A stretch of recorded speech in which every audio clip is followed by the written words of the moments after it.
To do 28, 29, and 30, I am going to use the table. And hopefully you printed it or either wrote it down.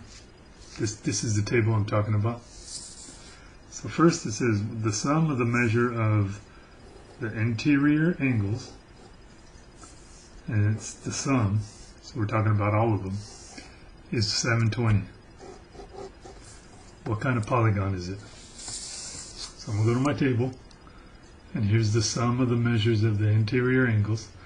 I'm going to look for the one that measures 720. So as I go down, here's 720. I know it has 6 sides and it's a hexagon. So I think they want the name. It's either the name or how many sides it has. You should know all that information. Either one of those. Okay? And then 29 is asking, what is the measure of each interior angle of a regular octagon? So that just means for one angle. Each angle. Octagon, interior angle, octagon. So see how this one says measure of each interior angle. We'll look for the one that's an octagon. So octagon is here, and the measure of each interior angle is 135. So I'm just going to put 135. Okay.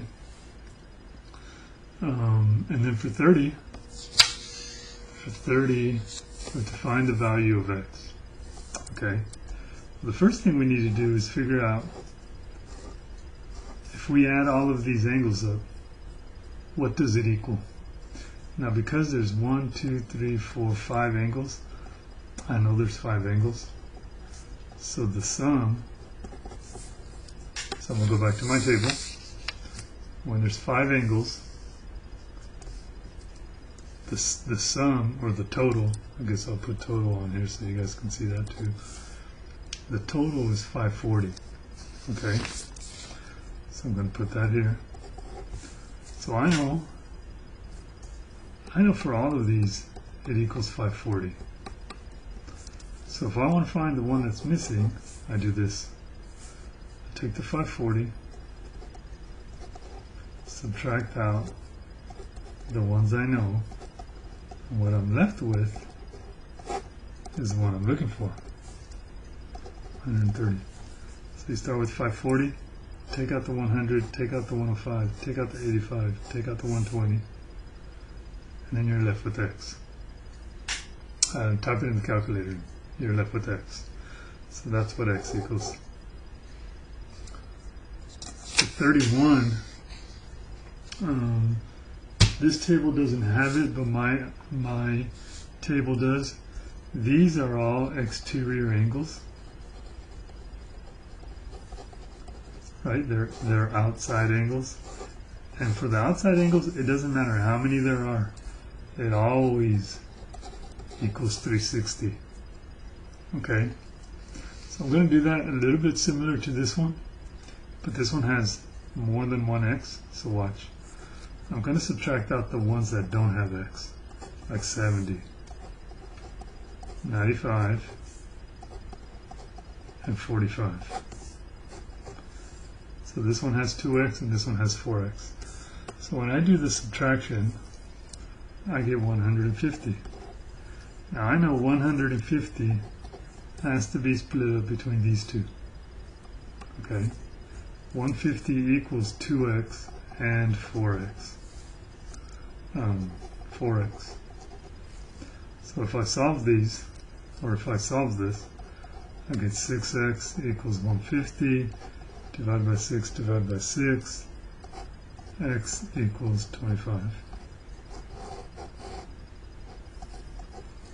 So that one's a little bit trickier, because first just subtract out the ones with numbers in them, and then you pretty much add these x's. So I added the x's and got 6x, and then divide by 6 to get the final answer. Okay.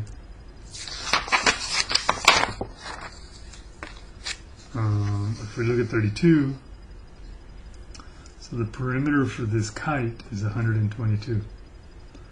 Okay, so that means if you add up all these sides, whatever that measure is, this measure, and this measure, you'll get 122.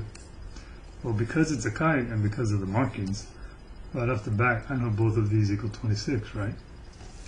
So what I could do right now is take 122 and subtract out 26 twice, because there's two of them.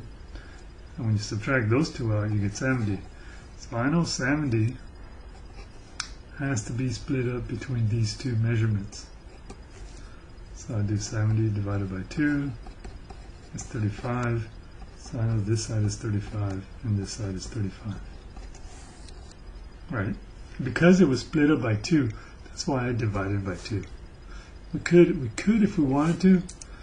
I don't suggest this. Well, I'm not even going to show you.